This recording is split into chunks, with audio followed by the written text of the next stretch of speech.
question, est-ce que vous pensez qu'en étant au régime, on peut manger une bûche de Noël?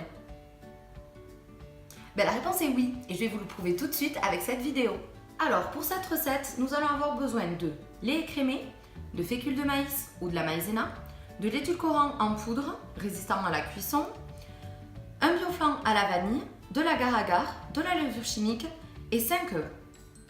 Alors, j'ai mis 30 centilitres de lait à chauffer avec le sachet bioflan vanille dans une casserole. Et maintenant, j'ai cassé 2 œufs. J'ai ajouté 4 cuillères à soupe d'édulcorant en poudre et 1 cuillère à soupe de maïzena. Maintenant, on va battre le tout. Voici, donc il faut que le mélange soit bien mousseux. Vraiment que la maïzena soit bien dissoute à l'intérieur. Maintenant, on va l'ajouter avec le lait chaud. Voilà, donc notre bioflan et notre lait sont en train de chauffer. Il ne faut pas le porter jusqu'à ébullition. Maintenant, on va ajouter le mélange. Et on remue jusqu'à épaississement. On va baisser un petit peu. Et là, on tourne jusqu'à ce qu'on arrive à avoir une consistance un peu de crème pâtissière. On va abaisser un petit peu le feu et on va ajouter 1 cuillère à café d'agar-agar.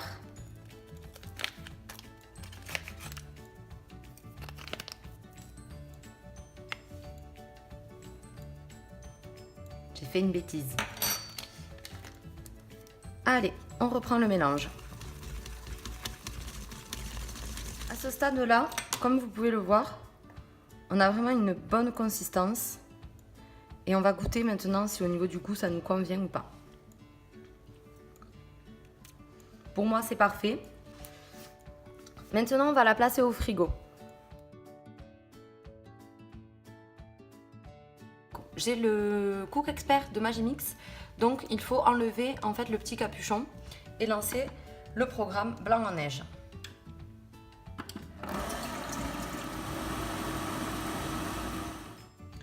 Et voici, nos blancs sont bien montés, ils sont bien fermes. Regardez, on dirait de la neige, c'est trop beau. Je viens de mettre le four à préchauffer à 160 degrés. Maintenant, on va préparer la génoise. Donc du coup, j'ai mis les 3 jaunes d'œufs des blancs qui sont partis en neige. Maintenant, on va ajouter 2 cuillères à soupe. 1 et 2 fécules de maïs. On va ajouter maintenant l'édulcorant, 3 cuillères à soupe. Après voilà, comme d'habitude, c'est selon les goûts de chacun. Et on va mettre de la levure chimique. Donc au niveau de la levure chimique, si on veut une belle génoise, on va mettre 1 cuillère à soupe. Ce sera pas mal.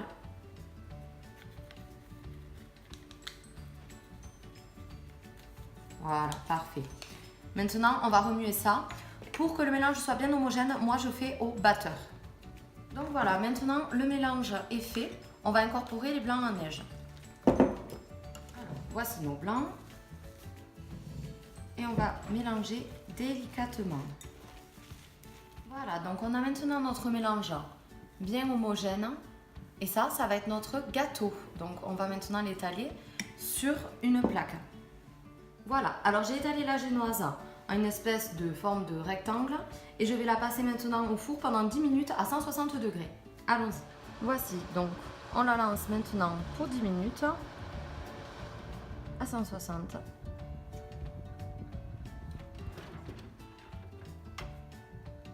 Nous revoilà avec du coup la génoise cuite et refroidie. Je l'ai préalablement décollée de la feuille de cuisson pour qu'on puisse la découper et dresser dans l'assiette. Allez, c'est parti. Voilà, donc pour quelque chose de bien linéaire, j'ai coupé les bords afin qu'on ait un beau rectangle afin de dresser notre génoise. Donc maintenant, on va diviser pour pouvoir faire un beau support. Maintenant, place au dressage.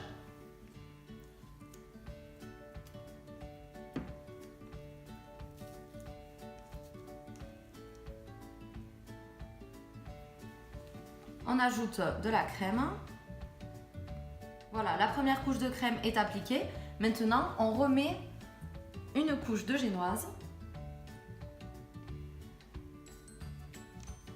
la deuxième. Oups, je l'ai cassé au milieu, mais c'est pas grave. On tasse un petit peu. Donc la crème va tomber sur les côtés, mais c'est très bien parce qu'on veut la napper. Donc ça va être très bien. Donc là, on remet de la crème.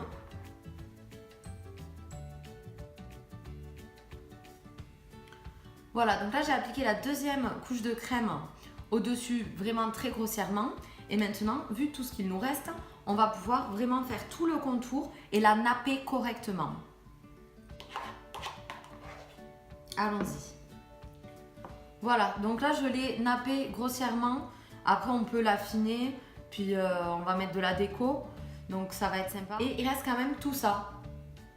Du coup, soit vous repassez une couche par-dessus, ou soit vous faites comme moi, vous faites la gourmande, vous trempez et voilà. Donc c'est à vous de voir. Donc là, je vais essayer de l'affiner un petit peu, de la rendre un petit peu plus jolie. Voilà, donc là je l'ai affinée. Je ne sais pas si ça va bien se voir à la caméra.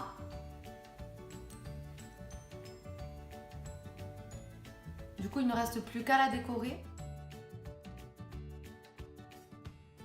Me voici de retour. Donc du coup, j'ai placé la bûche au frigo. Donc maintenant, deux opportunités s'offrent à vous. Soit vous la laissez au frigo et vous la dégusterez plus tard, ou vous la placez au congélateur et ça vous fera une bûche glacée. J'ai fait les deux versions.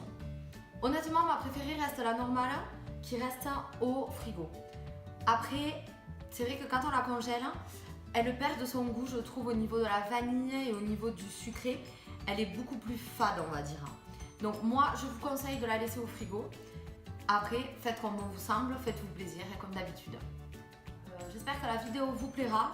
Pensez à mettre un petit pouce bleu si vous avez aimé la vidéo, à commenter si vous avez des questions, n'hésitez surtout pas, je suis vraiment là pour vous répondre, pour vous aider.